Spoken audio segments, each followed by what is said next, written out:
कई लोगों से बातचीत करने पर मालूम पड़ा गरीबी, अमीरी, ऊंच नीच, धनमान के लोगों से जब बातचीत कई बार की तो एक गरीबी से जीवन बिताने वाला जो व्यक्ति होता है, जब उसकी घटनाएं, उसकी कथाएं, उस पर आप बीती जो बात होती है, सुन के मन पिघल जाता है, दहल जाता है। गरीबी होना बहुत बहुत ही दुखदायक होता है।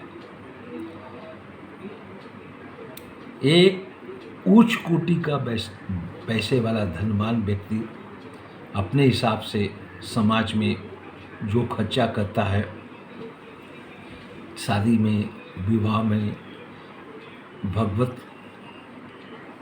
उस सब यज्ञ में, अनुष्ठान में अपने स्टेटस के हिसाब से खर्चा करता है, तो बी श्रेणी के व्यक्ति उसकी क्रिटिसाइज बुराई करते हैं। जब बी के यहाँ कोई प्रोग्राम होता है तब वो भी अपने हिसाब से खर्चा करता है, तो सी वाले बी और ए की क्रिटिसाइज करते हैं। जब सी के यहाँ काम होता है तो वो भी अपने अपने हिसाब से प्रोग्राम में हर चीज़ का आनंद उत्सव मनाते हैं। तो डी वाले जो व्यक्ति होते हैं वो उनका क्रिटिसाइज करते हैं, फालतू खर्चा कर दिया, पैसे की बर्बादी कर दिया, ऐसा नहीं करना चाहिए, ऐसा होता है। गरीबी जो चीज़ होती है, कुछ तो अपने स्वभाव के द्वारा क्रिएट करके गरीबी का चादर ओढ़ लेते हैं, और कुछ उसके प्रारब्ध के हिसाब से इस संसार में गरीबी का जीवन बिताते बिताते, उस गरीबी का भोग करते करते इस संसार से चला जाता है।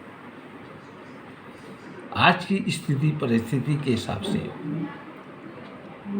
वो गरीब व्यक्ति अपने को कोसता है, वो दोषी भगवान को देता है कि मेरा भाग्य, मेरा कर्म बहुत ही खराब है और मैं अपने जीविका, अपने परिवार का पोषण नहीं कर पाता हूँ।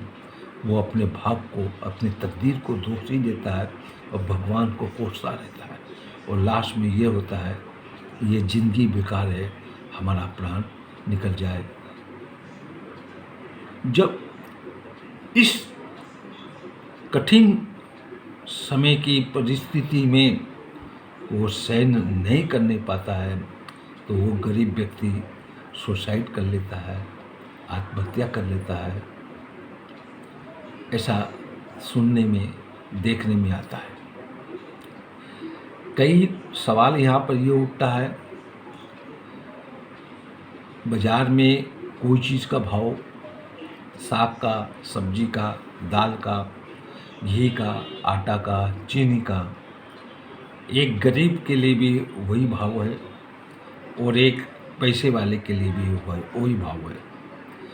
पैसे वाला फर्क पड़ता है कि नहीं पड़ता है, लेकिन गरीब व्यक्ति के ऊपर जब ये समस्या चॉइस करने की चीज़ों का आता है तो सोचता है कौन सा चीज़ ले, कौन सा नहीं चीज़ ले, क्योंकि उसकी स्थिति परिस्थिति के हिसाब से उसका पॉकेट अनाउंस नहीं होता है, इसलिए वो अपने को कोसता है, अपनी तकदीर को गलानी देता है और यहाँ तक कहता है भगवान बोल के नहीं है।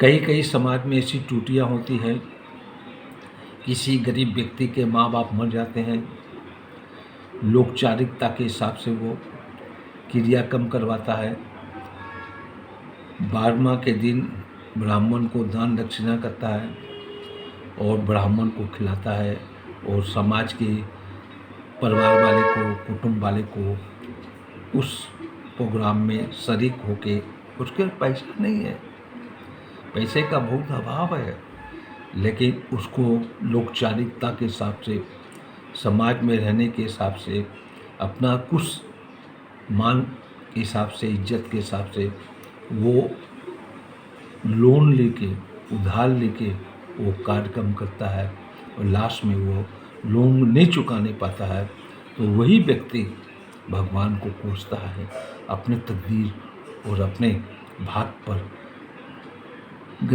गलत गलत विचार उसके मन में उमड़ते रहते हैं और इस परिस्थिति में उसकी हालत दैनिक हो जाती है और वो अपने जीवन में खुशी का माहौल नहीं पाके हमेशा दुखी दुखी। इसी प्रकार एक धनवान पैसे वाला अपने स्टेटस के हिसाब से खर्चा करता है, सब कुछ करता है।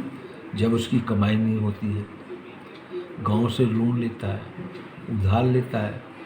जितना वो उधार लेता है और जितना अपनी इज्जत मान सम्मान को बरकरार रखने के लिए वो करता है, उतना वो दलदल में, कीचड़ में फंसता चला जाता है और लास्ट में उसकी ऐसी अवस्था हो जाती है, वो भी जीवन से तंग आके खुदकुशी कर लेता है, आत्महत्या कर लेता है।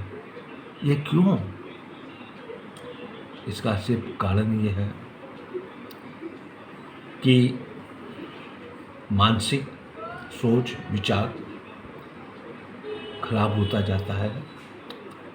हर व्यक्ति गरीब उसको देखता, ऊपर वाले को, वो उसके ऊपर वाले को देखता, वो उसके ऊपर वाले को देखता है। ये जो स्पर्धा है, एक दूसरे के स्पर्धा के कारण, अपनी इज्जत आन और मान के कारण वो लोकचारिता के हिसाब से ये रस्म करता है, चाहे शादी का हो, चाहे बच्चे जन्म का हो या कोई भी। भगवान किसी को भूखा नहीं सुलाया, वो जन्म दिया है तो उठाने का भी उसका काम है। वो हमको पैदा किया, खिलाने का भी उसका काम है, उसका पचाने का भी काम है। रात को जब हम सोते हैं, सुलाने का भी उसका काम है, सुबह उठाने का भी उसका काम है। ये उस पर भरोसा किया जाए, उस पर यदि आस्था रखा जाए तो बहुत कुछ आदमी का मन चित्त विचार अच्छा हो जाएगा। लेकिन गरीबी जो चीज़ का सवाल जो उठा है, नहीं किसी पर गरीबी का प्रभाव पड़े, ऐसा नहीं कि ये आज ही हो रहा है। अनादिकाल से ये हुआ आ रहा, जब से सृष्टि रची गई है। गरीबी अमीर का प्रश्न हमेशा उठता रहा। गरीब अपने तकदीर, अपने भाग को कोसता है और धनवान बेहिसाब अपना खर्चा करता है, जीवन का उत्साह मनाता है। कितनी बार समाज में, परिवार में, कुटुंब में लोगों ने इसका विद्रोह किया, सुचारू व्यवस्था करने के लिए बहुत सी उपाय बतलाए, लेकिन कुछ सालों तक ये चलता है, बाद में वो ख़त्म हो जाता है। व्यापार में पैसा लेना, उधार लेना कोई गलत नहीं है। व्यापार चलाने के लिए करना जरूरी है, करना पड़ता है, लेकिन वही व्यक्ति उस पैसे को अपना समझ के मौज मस्ती जिंदगी बिताता है, अपने पर खर्चा करता है और बाद में वो डरते डरते मुँह छिपाता रहता है, सामने वाले का पैसा नहीं चुकाने पाता है।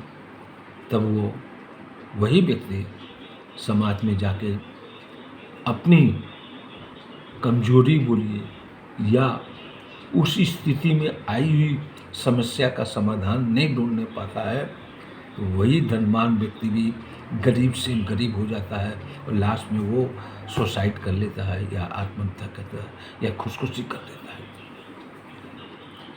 इस चीज़ के लिए सवाल यहाँ पर यही उठता है, इस चीज़ के लिए व्यक्ति को अपनी जीवन शैली में किस तरह से इसकी व्यवस्था करते हुए अपना जीवन यापन करना चाहिए, वो कौन बतलाता है? हमारे शास्त्र बतलाते हैं, हमारे भागवत बतलाती है, हमारी गीता बतलाती है, हमारे रामायण बतलाती है। उसका अध्ययन किया जाए, उस अध्ययन से उसके अनुसार चला जाए तो मेरे विचार में आदमी कितना भी तकलीफवान हो, कितना भी कष्टवान हो, उसका जीवन बड़ा आराम से बीतेगा। भागवत में वर्णन आता है कृष्ण का और सुदामा का। कृष्ण भगवान पैसे वाले, धनवान, सब कुछ, सामर्थ्य, योग्यता, काबिलियत, बुद्धिमत्ता, सब कुछ, लेकिन उनका मित्र वही हालत, अवस्था गरीबी की, खाने को घर में कुछ नहीं, 4 बच्चे, उनकी परवरिश नहीं करने पाना। लेकिन उस व्यक्ति ने, सुदामा ने, कभी भी भगवान को कोसा नहीं, कभी ये नहीं मेरा तकदीर खराब है, मेरा भाग्य खराब है। वो जिस स्थिति परिस्थिति में उसने रहा, उसी स्थिति परिस्थिति में वो अपना गुजारा किया। वो जानता था मेरा मित्र बहुत धनवान है, पैसे वाला है, उसके दरवाजे में गया नहीं मांगने के लिए, सिर्फ गया मिलने के हिसाब से गया, और उसका भगवान ने बहुत स्वागत किया, संस्कार किया, मान दिया, इज्जत दिया, एक ब्राह्मण के नाते उसको उसी हाल में विदा कर दिया। तो भगवान ने इस कहानी से इस प्रकार की शिक्षा हर व्यक्ति को दी है। कैसी भी स्थिति परिस्थिति समय आए, अपना जीवन का गुजारा करते रहो। सिर्फ उस परम परमेश्वर परमात्मा, चाहे जो किसको मानता है, या राम को मानता है, या शिव को मानता है, या गणेश को मानता है, अपनी शक्ति के रूप में उसकी आस्था विश्वास के चलेगा तो भगवान उसका भी सुनता है। लेकिन हम नर्वस हो जाते हैं, घबरा जाते हैं, बेचैन हो जाते हैं, तड़प जाते हैं, क्योंकि हम ऊंचे को देखते हैं, वो उससे ऊंचे को देखता है, वो उससे ऊंचे को देखता है। ये ऊंच की दूरियों में जो हैं, उनको देखते हुए वो अपने को कोसता है कि मैं भाग्यशाली नहीं हूँ, मेरा तकदीर खराब है, इस संसार में भगवान बोल के नहीं है। बहुतों के जीवन में भिन्न भिन्न प्रकार की घटनाएं आई। कुछ सालों तो भगवान का नाम का जप किए, मंदिर गए, पूजा किए, पाठ किया, लेकिन जब उनकी कड़ी परीक्षा की घड़ी आई, उस घड़ी में वो हताश होकर भगवान को मानना बंद, परिवार को मानना बंद, शिष्टाचार, भौतिकता, वो ऐसी ऐसी बात करते हैं। वो सुन के मन में कभी कभी मेरे को दुख होता है। कईयों से बात होती है, चीत होती है इस विषय में, यही समस्या समाधान नहीं हो सका। अनादिकाल से लेके आज तक विषय का वैसे चला रहा है। घूम फिर के यही आता है, हर व्यक्ति संसार में आता है, अपने अपने कर्म फल के हिसाब से इस संसार में आता है। वो एक दूसरे का कर्ज चुका के, ऋण चुका के इस संसार से विदा हो जाता है। धनवान धनवान के हिसाब से, गीतकार गीतकार के हिसाब से, अध्यापक अध्यापक के हिसाब से, जज जज के हिसाब से, बैरिस्टर बैरिस्टर के हिसाब से, राजा राजा के हिसाब से, प्रजा प्रजा के हिसाब से, परिवार में जो लोग रहते हैं, भाई बंधु कुटुंब, अपने अपने कर्मों के हिसाब से संसार में आते हैं। वो आके अपने अपने एक दूसरे का ऋण चुका के इस संसार से चले जाते हैं। ज्ञानी व्यक्ति, बुद्धिजीवी व्यक्ति और संत महापुरुष वो इस विषय में ध्यान ही नहीं देते हैं। वो खाली सिर्फ इतना जानते हैं, उस परम परमेश्वर परमात्मा ने इस जगत में मेरे को भेजा है, मेरे को सिर्फ उसकी आराधना करना, उसका जप करना, उसका नाम का कीर्तन करना, उसके बारे में सोचना और उसके बारे में कथा को सुनना, अच्छी अच्छी मुँह से वाणी निकालना। तो ये संत महापुरुष का यही लक्षण होता है, यही शिक्षा हम जीव प्राणी समाज के लोगों को देते हैं, लेकिन लोग उसको मानने को नहीं चाहते। परिस्थिति इतनी गिर जाती है, लोग चोरी करना चलते हैं, स्वीकार कर लेते हैं, मार काट देते हैं, हिंसा करने लग जाते हैं। पैसे को पाने के लिए कौन सा ऐसा कुकर्म नहीं होता है, वो अपना करते हैं। लेकिन हमारे शास्त्रों में उसका हर चीज़ का विधि विधान बना हुआ है। इसलिए गरीबी अमीरी किसी के बुद्धि नहीं है कि वो हमेशा गरीब ही रहेगा या हमेशा पैसे वाला रहेगा। गरीब पैसा वाला भी हो सकता है और अमीर गरीब भी हो सकता है। ये उसके जब तक कर्म फल का प्रारब्ध के हिसाब से उसका भोग उसका समय, निर्धारित समय यदि खत्म हो जाता है तो हो जाता है। यदि किसी को पैसा आना होगा, किसी भी ढंग से आए, वो आएगा। चोरी से, बेईमानी से, छिनताई से, गलत काम से आएगा। यदि उसका पैसा जाना होगा, कैसे चला जाएगा, उसकी होशियारी, चतुराई, अक्लमंदी सब फेल हो जाती है।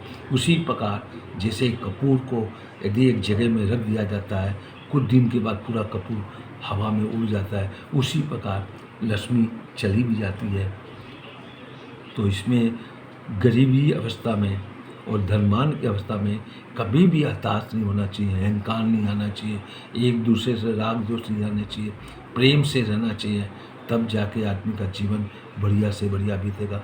मन, चित्त, बुद्धि सुचारू रूप से व्यवस्थित रहेगी और वो अपना जीवन आनंदमय संसार में बिताएगा। बस इसके आगे मैं और कुछ नहीं बोल सकता।